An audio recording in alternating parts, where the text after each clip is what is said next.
नमस्ते बच्चों। आज हम अपनी हिंदी किताब से पढ़ेंगे।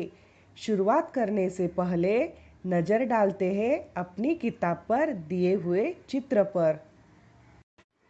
किताब के आगे और पीछे दो अलग अलग चित्र दिए हैं। पहले हम आगे जो चित्र दिया है उसका निरीक्षण करेंगे। आप देखेंगे तो आपको पूरे 10 चित्र दिखाई देंगे। इन चित्रों के माध्यम से हमें क्या जानना होगा बच्चों?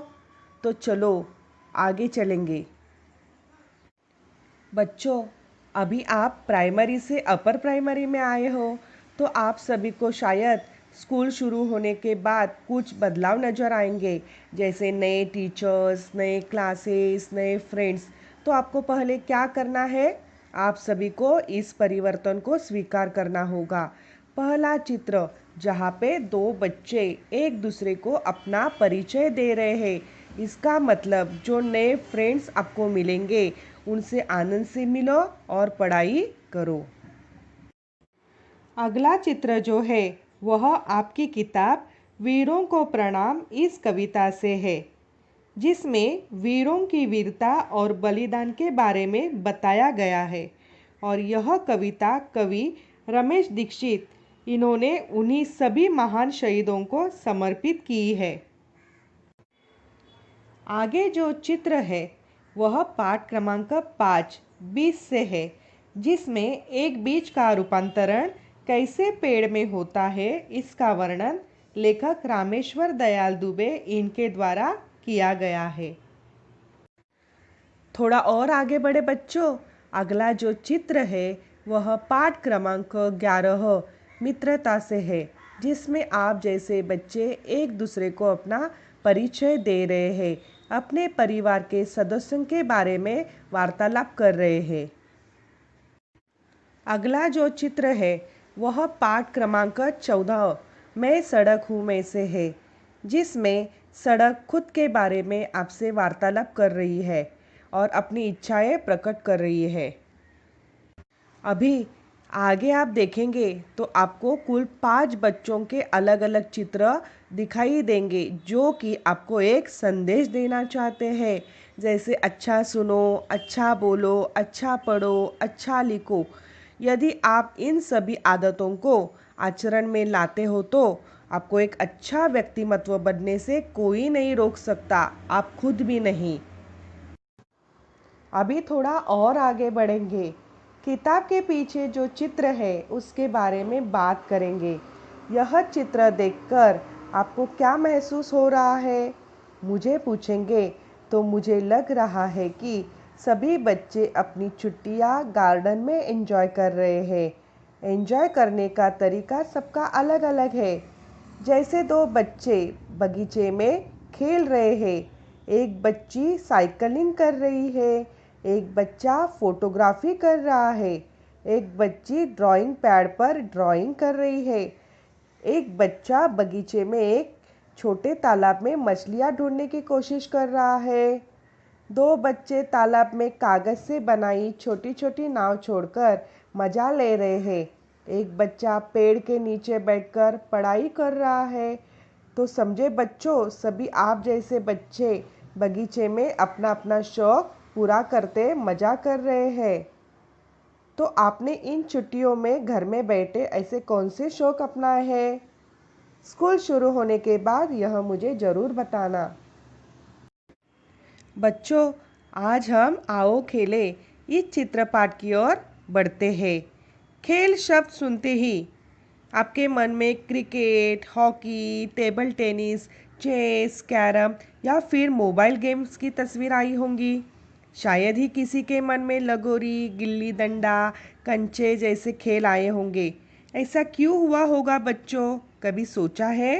क्योंकि ज़्यादातर बच्चे इन खेलों में दिलचस्पी नहीं लेते। कई बच्चों को तो यह खेल क्या है, कैसे खेले जाते हैं, यह पता भी नहीं होता। इसमें इनकी कोई गलती नहीं है, क्योंकि बदलते वक्त के साथ यह खेल खत्म होने के कगार पर है या गांव देहात तक ही सिमट कर रह गए हैं। लेकिन सच में इन खेलों को खेलने से हम बहुत कुछ सीख सकते हैं। खेलने से अपना मन तरोताज़ा हो जाता है। मानसिक थकान दूर होने में मदद होती है। बुद्धि के विकास के लिए जैसा पढ़ना जरूरी होता है, वैसे खेल कूद भी जरूरी होता है। जैसे पढ़ाई हमें ज्ञान देती है, वैसे खेल कूद से हम अनुशासन सीखते हैं, जो व्यवहारिक जीवन में बहुत उपयोगी है। इसलिए खेल और पढ़ाई दोनों में हमें समतोल रखना जरूरी है। दोनों भी एक दूसरे को पूरक है। अभी पहला चित्र देखिए, यह लगोरी खेल का है। यह महाराष्ट्र के गांवों का प्रिय खेल है। इसे सतोलिया, सात पत्थर, डिकोरी, सतोदिया, लिंगोचा, डब्बा काली जैसे नामों से भी जाना जाता है। यह खेल किसी खुली जगह में दो दलों के बीच खेला जाता है। इसमें टाइल्स या ईंट के 7 टुकड़े एक के ऊपर एक रखे जाते हैं। दोनों दलों के खिलाड़ी बारी बारी से गेंद से टाइल्स या ईंट के टुकड़े गिराते हैं। टुकड़े गिरने पर उस दल के बच्चे भागते हैं और दूसरे दल के बच्चे उसी गेंद से उनको मारकर आउट करने की कोशिश करते हैं। इस बीच पहले दल के बच्चे 7 टुकड़ों को फिर एक दूसरे के ऊपर रखने की कोशिश करते हैं। बच्चों, यह जो चित्र देख रहे हैं वह गुल्ली डंडा खेल का है। यह गांवों और शहरों का लोकप्रिय खेल है। इस खेल में गुच्ची यानी गड्ढे के दोनों किनारों पर लकड़ी की नोकदार गुल्ली रखी जाती है। इसे डंडे से उछालकर फेंका जाता है। आसपास खड़े खिलाड़ी गुल्ली को लपकने की ताक में रहते हैं। गुल्ली लपक लेने पर उछलने वाला खिलाड़ी आउट हो जाता है, अथवा दूर गई गुल्ली वहां से फेंकने पर डंडे में लगने से भी खिलाड़ी आउट हो जाता है। आउट न होने तक गुल्ली उछलने वाला खिलाड़ी अपना दाव जारी रखता है। बच्चों, अभी ये जो चित्र देख रहे हैं वह कबड्डी खेल का है। कबड्डी को दक्षिण में चेडुगुडू और पूरब में हुतुतु नाम से भी जानते हैं।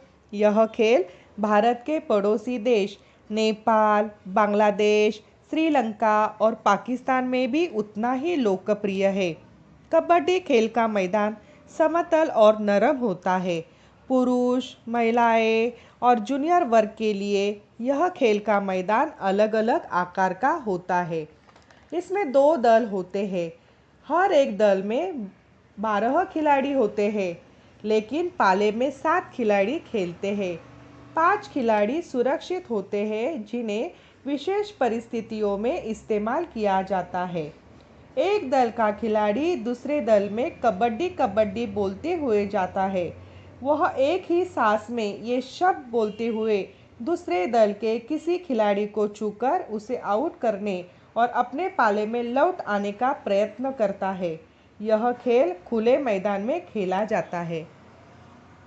बच्चों, अभी जो चित्र देख रहे हैं वह क्रिकेट खेल का है। भारत में क्रिकेट का खेल कई वर्षों से खेला जा रहा है। यह एक प्रसिद्ध खेल है। इस खेल को बच्चों से लेकर बड़ों तक काफ़ी पसंद किया जाता है। इसमें 2 दल होते हैं। प्रत्येक दल में 11-11 खिलाड़ी होते हैं। एक दल गेंदबाजी और दूसरा दल बल्लेबाजी करता है। यह मैदानी खेल है जो पिच पर खेला जाता है। अधिक रन बनाने वाला दल विजयी होता है। यह खेल रबड़, टेनिस अथवा सीजन बॉल से खेला जा सकता है। इस चित्रपाट से हमें क्या समझ में आता है, बताओ बच्चों? खेल भी हमारे जीवन में एक महत्वपूर्ण भूमिका निभाते हैं। अभी हम अपने गृह कार्य की ओर बढ़ते हैं। आपका प्रिय खेल इस विषय पर अपने हिंदी के कॉपी में सुंदर चित्र निकालो। आज के लिए सिर्फ इतना ही। अभी हम मिलते हैं अगले वीडियो लेक्चर में। तब तक के लिए धन्यवाद।